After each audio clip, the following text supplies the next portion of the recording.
Hello and welcome to Comic Island. My name is Arden, and today we're looking at The Flash number 52. So if you've been watching my Flash videos in recent weeks, you should be pretty caught up with the Flash series. If you haven't seen them, I recommend you check them out, namely my prelude to Flash War, and then the review of the final issue of that event. In it, Wally West and Barry Allen are confronted by Hunter Zolomon. As a result of the actions of the Justice League in the big event Dark Knight's Metal, there's a hole in the source wall, and it's unlocking all these weird concepts and ideas throughout the DC universe. For the Flash, as far as he's concerned, what matters most to him is the presence of new forces, analogous to the Speed Force but very different in their nature, that other universes apparently don't know anything about because the source walls locked it off so thoroughly. Coupled with the events of the Flash War, these events are now currently in the Prime Earth in force, and Barry Allen kind of spends issue number 52 dealing with that and the fallout of the Flash War itself. It's a very strong issue on the whole, officially bringing the Flash series in the Age of Rebirth to the exact same length of the entire run of the New 52. And that's kind of interesting. It's an aspect of DC's Rebirth that's gonna really affect how we view this event on the whole. The big series are published every other week, meaning that they move through their issues a lot faster than they did in Rebirth. There's a cost to that in that the series and others move at a mile a minute. In half the time of the New 52, Rebirth has covered basically the same amount of ground. And it really feels that way for someone like me who actively is following DC as we go along through this. It's a lot of content, and it's hard to believe Rebirth only started a couple years ago. It feels like it's been both longer than that in terms of the sheer amount of content that's happened, and shorter than that because it's kind of gone by really quickly when we consider it from the perspective of these comics. So that's an interesting background and prelude to all this stuff going on in The Flash number 52. There's a lot to this comic, in other words. There's a lot going on, and a lot in terms of plot that's been covered so far. We've seen the return of Wally West, Barry Allen remembering him, and then getting used to him, and fighting all these other enemies along the way, only for, in recent issues, some stuff to really come to a head. It seems like Wally West is taking a step away from Barry Allen and his life, finding his own path and answers to the stuff that happened in the Flash War, and his lost children and memories that he's suddenly aware of. Iris West, meanwhile, now remembers everything, and that's led to a very interesting dynamic between her and Barry Allen. Barry really only remembers segments of his former life, in particular stuff involving Wally. But Iris apparently has almost all of her memories back, even if she doesn't have a full sense of them or what they mean just yet. But she knows she married Barry, and it gives Barry's personal life, the more mundane aspects of his life that is usually the more boring stuff in any superhero comic, a lot of depth and a lot of interesting content going forward to cover between these two. It's smart. It's a good idea to give the memories to Iris instead of Barry because it gives her something very interesting to do in all of this and a very cool perspective relative to Barry. It's not going to last forever, but it's going to be a very cool status quo for the time being. But the big news in all of this is the presence of all the new forces. There are 3 of them, and they are as follows. Number 1, the Still Force, currently empowered by Gorilla Grodd, who has made a partnership with a little wee baby, and is working with the Legion of Doom to combat the Justice League and use the Still Force against his great enemy, Barry Allen. We don't know a lot about this power, but it seems to just wipe out Barry Allen's abilities in a major way. Force number 2 is the Strength Force, a force tied with incredible physical power and abilities. Again, we don't know much about it, but we saw Hunter Zolomon with it, and essentially he had super strength, like any other superhero along those lines. Theoretically, extremely strong heroes and villains, such as Doomsday and Superman, are probably connected to the Strength Force in some minor way, the way that other superheroes are.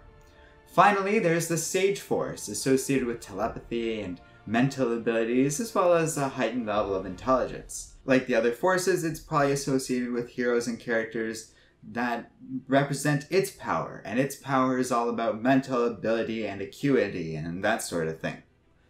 So, we have these new powers, and Barry Allen has no idea what they mean or what's going on, and who's going to get them?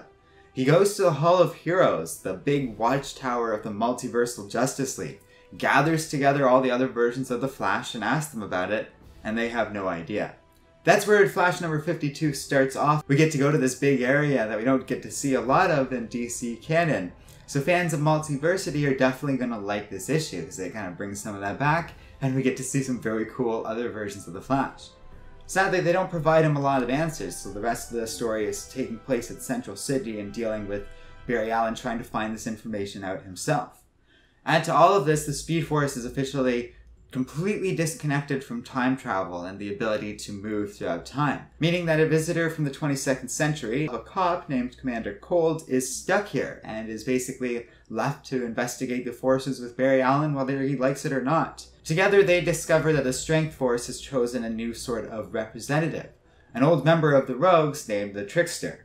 And that's pretty much where this issue ends. It closes off with the Trickster gaining a phenomenal amount of power, and it's unclear where things are going to go from here, but I'm excited for it. Joshua Williamson is an excellent Flash writer, and he's really good at bringing forward other elements of DC canon and interesting aspects of it into his story. The only person better at it at DC right now is Robert Venditti and his work with the Green Lanterns, although I understand that series is going in a new direction with Grant Morrison, and it's hard to complain about Venditti leaving so Grant Morrison can write Green Lantern. I'm very curious where all that goes. That leaves Williamson as the big writer for bringing other aspects of DC content into his own story, and he's so good at it. It's kind of his specialty. Issue number 52 is really good and definitely worth checking out. It totally matches up with the work that Williamson's been doing so far. If you've at all enjoyed The Flash in the Rebirth era, I would recommend it. And it's an interesting starting point for what's going to happen going forward. I really like all this stuff they're doing with DC canon and continuity post the Metal event, because they're adding so much to the world and building it up in such a fun way without it feeling like there's any cost to doing all of this. The reason that nobody's mentioned any of these other forces is because nobody knows about them. Not even other universes out there. So it's all new, and there's no way to predict what's going to happen, if these new forces are good or evil. My guess is that it's like the Speed Force. It's neutral, and anyone can use these powers if they make a connection to it, for good or evil or whatever other in between they decide on. And that makes these new forces dangerous and kind of scary. The Still Force is mostly the focus of the Justice League right now, but the Flash series is wise enough to keep mentioning it, so I think we'll learn about more of it through both Justice League and the Flash series. I like how Gorilla Grodd has his little baby carrier and has either befriended or taken control of this baby to gain power and access to the Still Force. But we don't know a lot about it, or what it does. It seems to represent particles not moving and absolute stillness. And by the way, when a particle stops moving, it is reaching the temperature of absolute zero, so it might be associated with cold. I don't necessarily think it's a coincidence that Captain Cold is around and is a thing right now. Or not Captain Cold, Commander Cold. He's supposed to be a good guy, but we'll see how all of this goes. Maybe he'll end up being the good guy of the Still Force. It might not be evil in and of itself. We don't know that for sure yet. And just because Gorilla Grodd is using it doesn't mean it's automatically terrible. So we'll see where all of this goes. I'm still trying to grapple with it and make sense of everything they've introduced in this comic, Justice League, the Scott Snyder series, and the greater DC canon as a whole. It's hard to peg what they have planned next for all of this. Issue 52 is strong nevertheless. The really only weak point I find is that it's a little childish of Barry Allen to be super uncomfortable with Commander Cold, just because he vaguely represents Captain Cold, a person Barry Allen has also worked with a ton of times before, including on the Justice League together. But I digress. It's a small point, and the idea of Barry Allen being somewhat uncomfortable with somebody doesn't prevent him from working with him and acting like a professional throughout this issue. Christian Deuce and Luis Gutierrez do most of the artwork throughout this issue, with Deuce focusing on the pencils and inks and Gutierrez doing the colors. It's a really cool looking comic. The first 2 pages alone when Barry's at the House of Heroes and we get to see all the cool other versions of him out there in the multiverse is amazing. Look at this first page and how detailed it is and how many heroes are in this one panel and how good it looks in terms of each of them having their own distinct identity thanks to Guitero's coloring. But even Steve Wards, who does the lettering of this issue, does a really good job. It's little things like signifying the different Flash characters with his lettering, or something very minor where the Tinkerer gets pulled into the earth and he just goes like, "Help me!" and the text gets smaller as he goes down. That's great, and it's minor, of course, but good in delivering this comic in a fun way that makes this moment feel important, makes the whole series feel important and interesting. The design behind a strength, force, and power Tinkerer is a lot of fun, while his character is pretty good on the whole. He's not immediately evil or hostile to the Flash when he starts to become embroiled in these things. Instead, kind of just making jokes and being like, "Oh, you know, I am the Tinkerer." Or no, he's the Trickster. Anyways, the Trickster's a lot of fun in this comic, and it's kind of cool seeing him gain all this new power because he is a member of the Rogues, and they're so much more casual than all of this normally. So seeing him do this much more interesting thing than his usual MO and kind of dealing with all of that is a lot of fun. Even the background of his character's introduction, where he's basically this anonymous witness for prison abuse happening at Iron Heights, that's really interesting. It's a cool issue that they don't deal with a lot in superhero comic books, especially in DC and Marvel. So that's a cool subplot in and of itself. We'll see where all of that goes. My guess is that the Trickster is going to be attacking Iron Heights in a big way, and that abusive Warden is probably going to get his comeuppance in a interesting manner compared to the usual. Like, he's not about to be arrested, let's put it that way. I think he's going to be horribly murdered. Hooray.